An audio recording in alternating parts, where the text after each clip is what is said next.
Okay, so what's up with these rare masks? Why are some colorations worth nothing, but others are worth hundreds of dollars? Well, let's discuss the story behind these masks, because there's some awesome history here. And hey, you might discover that you have a hidden gem somewhere in your collection. Let's go. Alright, so you have a mask like the Trans Dark Blue Cow Cow. This is Gully Mutter's mask. It's a fairly common piece, so it's only worth about $2 Australian on average, which is barely like $1.30 in US dollars. But if you have one of these rare Trans Neon Yellow Cow Cow masks, it's worth roughly 350 Australian dollars, which is about 235 USD.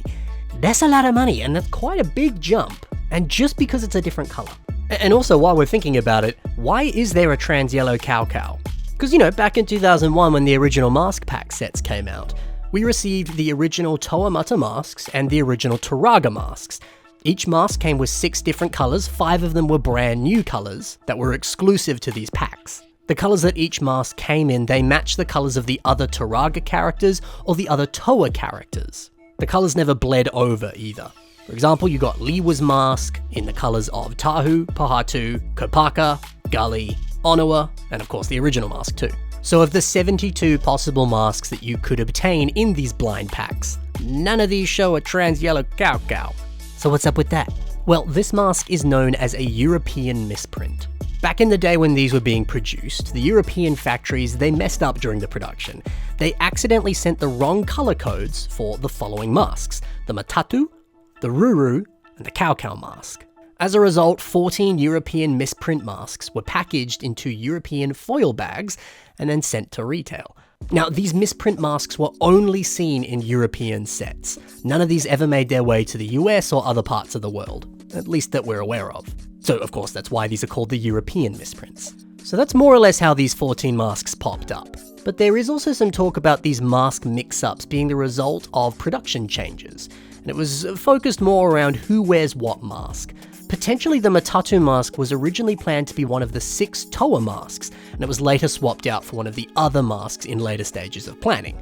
And when the European factory started production, they were working off the older info, with that older mask being one of them, and as a result it was produced in the wrong color scheme.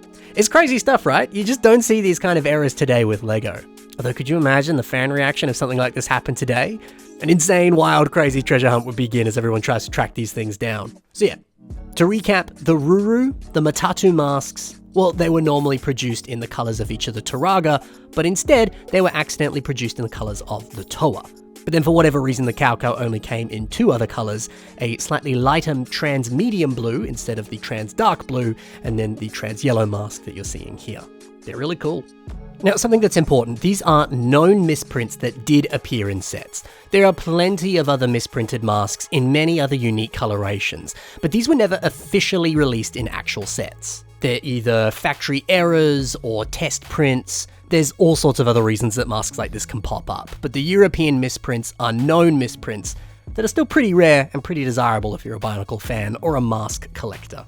Now, if you're curious what these masks are worth, well, they vary a little bit in price. But now I'll share a few prices of some of the other ones. So there's this misprinted green Matatu mask, the price of the original light grey Matatu that appeared on this Turaga set here. Well, it's roughly about $3 in Australian currency, which is about $2 US.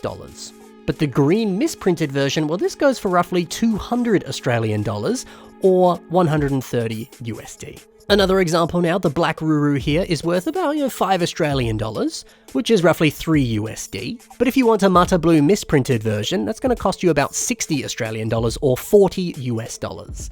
And I'm basing all these prices off of the median price on Bricklink, by the way, if you're curious. So yeah, the prices of these pieces, they vary a little bit, but there's still a lot of money for one specific piece, and they're not easy to come by. Now, to add even more to the mix, there's a few other known misprints that popped up only about a year ago. Here's an image showcasing all the ones that we know of at the moment. Now, all of these pieces are 100% real LEGO, and they match existing colors perfectly. And they also line up with a leaked and kind of data-mined list of non-production parts. Now, the discussion on all of that leaked info there, that could be a whole other video. Maybe I'll do that in the future. But I'll include a link in the description below if you want to read up about that. It is fascinating. But these ones here aren't European exclusives. They're just cool-looking masks, and a Turaga Trident as well, in non-production colors. So there you go, that's the history behind these incredible and beautiful masks.